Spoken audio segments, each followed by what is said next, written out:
Hi, everyone. This is Mrs. Timalonis talking about our third week. Hope you all will have taken your test by midnight tonight for week 2, a little quiz on the content assigned for that week. Anyway, coming up in week 3, it is, according to your syllabus, genetics. So with the genetics piece, I want to impress upon you how important it is to have this information in our world right now. It's all around us, information about genetics and genetic disease, and how the diseases that we encounter as nurses have not only genetic components, but multifactorial, meaning environmental and genetics together.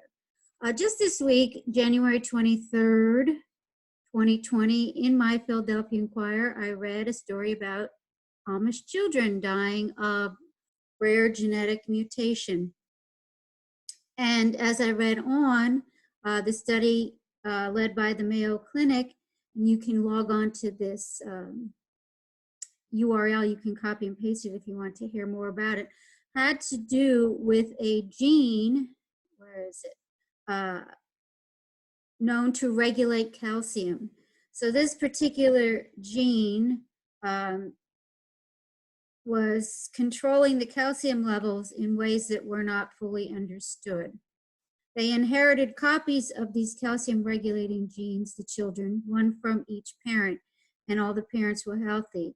And many of these children died. Some of them were resuscitated and so forth. So the study continues based on autopsies of those who died and so forth, and continued study. So it's very important for us to have this information as a nurse. The reading might be a little bit challenging. It is sometimes difficult to understand this whole process, which chromosomes you can't even see under a microscope unless they're getting ready to divide, which you'll hear more about in your weekly PowerPoint that is on the course. I do want to highlight for you some of the things that you can access from your book that you can help. It can help you with the process of studying for the quiz for this week. So in your textbook, it tells you to log on to evolveelsevier.com/McCants. When you do that, you're going to have to create a login and so forth and sign in. And so you can use your newly created login. And I can't spell and talk at the same time. And then you can access some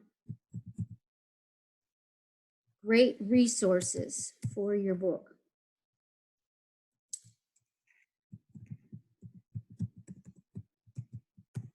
All right, let's try this again.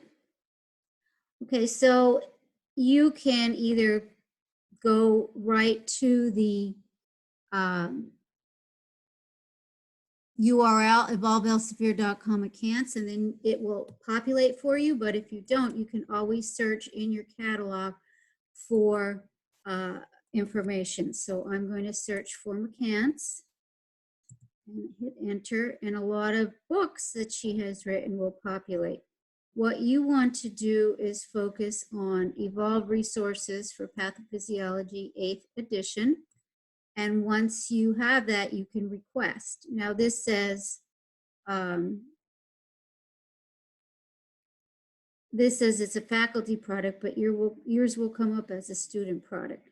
So this is the faculty side of it, and I'm just going to click something to apply. And then it will come up with a cart, like you're going to check out at Amazon. It will be $0, and you're going to check out, and then you'll be prompted to another screen where you put in you're going to put in your James Madison University School and other information. So make sure you bookmark your username and password. On another account that I have, I just want to show you what some of those resources look like. And here we go. Once you do purchase that, it will come up in your Evolve, which is kind of like your locker. So you can go scroll down and find your downloaded resource, and then student resources will appear for you. Now, this chapter that you're supposed to read is on genes and genetic disease. And I think you're supposed to read chapters 4 and 5, or 5 and 6. The conversion guide hasn't come out yet for those of you who have an older edition of the book and those of you who have the newer edition. So it's still a work in progress, but you should pretty much be able to capture the chapters you need to read by the topics. So I have some animations that I can watch. For this particular chapter, I can watch animations about how the genes are dividing and so forth. Mitosis, transcription, translation, I can watch those 3. I can also see a chapter summary or review. So this really goes through pretty much what is in your chapter, and it's kind of like a bulleted or a numbered outline for you to make sure that you hit all of the high points. The last part is a quiz for the chapter, and you can take it as many times as you want. You don't have to submit it to me or anything. So it will give you some questions, and let's see, I'll just try to answer some of these. What term describes the DNA subunit of one deoxyribose molecule, one phosphate group, and one base? I'm going to pick nucleotide. Which statement is true regarding the term codons? 3 codons signal the end of a gene, and so forth. And I'm not going to take the whole quiz because then you can log on and see it. Then you will submit it, and then it will tell you what you got correct, what you got incorrect.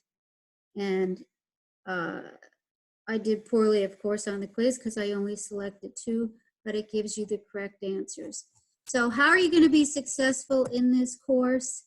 You are going to be successful by reading your chapters, looking at the PowerPoint, using your study guide if you purchased, and taking practice questions, okay? If you need to use any other resources or come across them, please share with the group so that all of us can benefit from what you found. So that's the end of my little presentation, and I hope you find this chapter very interesting.